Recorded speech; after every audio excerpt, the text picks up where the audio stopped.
আমরা এখন বিজ্ঞানের এমন একটি জায়গায় আমরা বসবাস করছি। আজকে এআই যদি বা এই বিশ্বের প্রযুক্তি যদি ইচ্ছা করে আমাদের এই মিটিংটাকে কক্সবাজারের সমুদ্রের উপর আমাদেরকে পানির উপর দাঁড়িয়ে দাঁড়িয়ে এই প্রোগ্রামটা দেখাতে পারে। এই যে এআই যে প্রযুক্তি, এই প্রযুক্তি যেমন ভালো দিনে আছে, খারাপ দিকও আছে।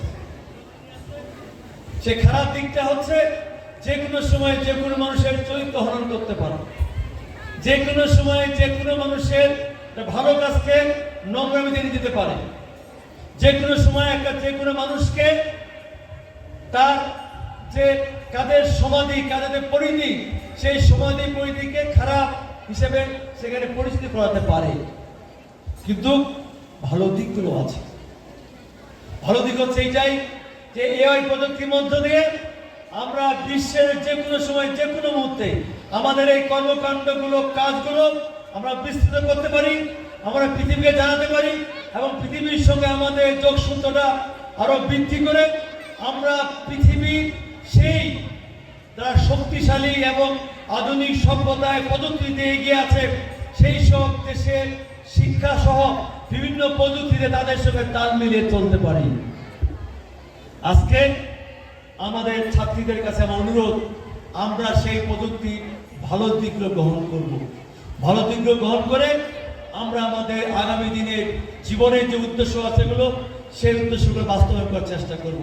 শুধু অনুরোধ থাকবে, ইতিমধ্যেই আমাদের মাননীয় প্রধানমন্ত্রী ঘোষণা করেছেন আমাদের মেয়েদের মেট্রিক নয়, ইন্টারমিডিয়েট নয়, আমরা গ্র্যাজুয়েশন কেন অনার্স পর্যন্ত আমরা মেয়েদের বিনা বেতনে পড়াশোনার ব্যবস্থা করব। কাজেই তোমাদের অভিভাবকদের কাছে আমার এই মেসেজটা পৌঁছে দিবা যে মাননীয় মন্ত্রী এসেছিলেন এবং মাননীয় প্রধানমন্ত্রী যে কমিটমেন্ট করেছেন সেই কমিটমেন্টের মধ্য দিয়ে আমরা প্রত্যেকে অনার্স পাস করতে চাই এবং ইনশাআল্লাহ আমি কথা দিচ্ছি আমার মেয়েরা যখন অনার্স পাস করবে ইনশাআল্লাহ আমাদের একটি মেয়েও বেকার থাকবে না। আর যদি আমার মেয়েটা আমার সন্তানটা যদি কর্মজীবী হয়, চাকরিজীবী হয়, তার কিন্তু জীবনের পিছনের দিকে তাকাতে হবে না, হবে আমাদেরকে। এই জন্যই এআই যুগে এসে আমাদেরকে এই আত্মনির্ভরশীল হয়ে গড়ে উঠতে হবে, আমাদেরকে এইভাবে নিজেকে তৈরি করতে হবে। ওই দিন আর নাই যে নারী কুড়িতে বুড়ি, ওই দিন আর নাই মেট্রিক পাস হতে না হইতে মেয়ের বিয়ে দাও, ওখান থেকে আমাদের বেরিয়ে আসতে হবে, তাই না? কাজেই আমি মনে করি এই জিনিসগুলো মাথায় রাখবে। এর পাশাপাশি আমার সবচেয়ে অনুরোধ, আমাদের সমাজে ভালো মানুষের বড় অভাব। ডাক্তার হয়েছেন 2,000 টাকা 3,000 টাকা ভিজিট ছাড়া রোগী দেখেন না। ডাক্তার হয়েছেন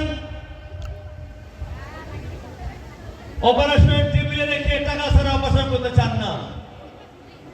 ইঞ্জিনিয়ার হয়েছেন লেখা আছে 1 নম্বর ইট দিবেন, 3 নম্বর ইট দিয়ে কাজ পার করার চেষ্টা করেন। এই যে আমাদের সমাজে অবস্থা, ডিসি হয়েছেন, এসপি হয়েছেন, জজ হয়েছেন, ব্যারিস্টার হয়েছেন, কিন্তু আমাদের সমাজকে আমরা সুশাসন দিতে ব্যর্থ হয়েছে। তবে এটা জাতির কাছে একটা সবচেয়ে বড় মেসেজ। গত 12ই ফেব্রুয়ারি নির্বাচন হয়েছে, সেই নির্বাচনটি অবাধ, সুষ্ঠু, নিরপেক্ষ হওয়ার কারণে আমাদের জাতির প্রত্যেকটি ক্রিয়াশীল যে সংস্থা আছে, প্রত্যেকটি মন্ত্রণালয়, প্রত্যেকটি দপ্তর একটি মেসেজ সবার কাছে পৌঁছে গেছে যে বিগত দিনে যেভাবে দিনকে রাতকে দিন করা যেত, পুকুর চুরি করা যেত, বিনা পরীক্ষা পাস করা যেত, এমনি এমনি সার্টিফিকেট দেওয়া হতো, সেই দিন আর কখনো বাংলাদেশে ফিরে আসবে না। আমরা গত কয়েকদিন আগে দেখলাম আমাদের শিক্ষামন্ত্রীর বিরুদ্ধে স্লোগান হলো, মিছিল হলো। কেন হলো? আমাদের শিক্ষামন্ত্রী নাকি কি বলেছেন? আমি বলি, শিক্ষামন্ত্রী ফার্মের মুরগি কাকে বলেছেন, কোথায় বলেছেন কেউ জানে না, কেউ দেখে নাই, কিন্তু রাস্তা অবরোধ করছেন। অবরোধ করার সময় দেখলাম তারা প্রতিষ্ঠানের শিক্ষার্থী নন, তারা পরীক্ষার্থী নন, বিভিন্ন জায়গা থেকে আমাদের সরকারকে অস্থিতিশীল করতে চান, আমাদের সরকারকে মনে করছেন যে এইভাবে আমাদের ছাত্র ছাত্রীদের রাস্তায় নেমিয়ে এইরকম একটি অবাধ সুষ্ঠু নিরপেক্ষ নির্বাচনের মাধ্যমে একটি সুপ্রতিষ্ঠিত সরকারকে আপনারা ক্ষমতা থেকে সরাতে চান। চেষ্টা করেছিলেন কিছুদিন আগে, আমাদের যখন ইরান ইসরায়েল যুদ্ধ হলো, সেই তেলের সমস্যা, ও কারণেই দেখি পেট্রোল পাম্পে গাড়ির লাইন। আমরা এত মোটরসাইকেল পত্রিকা জানি না। মাননীয় প্রধানমন্ত্রী তারেক রহমানের কারিশমাটিক নেতৃত্বের মাধ্যমে উনি যখন সংসদে সরকারি দল থেকে 5 জন, বিরোধী দল থেকে 5 জন করে সদস্য দিলেন, 2 দিন পরে অটোমেটিকলি ওই পেট্রোল পাম্প থেকে সেই মোটরসাইকেলের গাড়ির লাইন উধাও হয়ে গেল। তাহলে বুঝতে হবে কারা এই ষড়যন্ত্রের সঙ্গে লিপ্ত।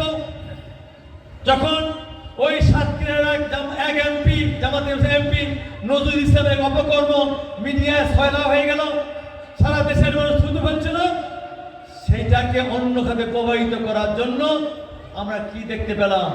হঠাৎ করে রাতের আধারে কি আসলো? মেসেজে ছয়লা হয়ে গেল, পাম্পে যান, তেলের সংকট।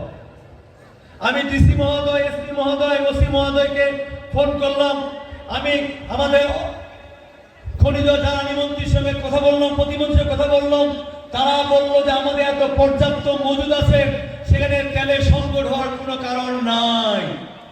এইখানেই ষড়যন্ত্র, তাদের একটি অপকর্মকে ভিন্ন খাতে প্রবাহিত করার জন্যই তারা আবার নতুন করে ষড়যন্ত্রে লিপ্ত হয়েছিল। প্রিয় ময়দানদিঘিবাসী, আমরা বলতে চাই, এই সরকার ৭১-এর যেমন চেতনাকে ধারণ করে, ঠিক ২৪শে জুলাইয়ের চেতনাকে ধারণ করে এই সরকার গঠন হয়েছে।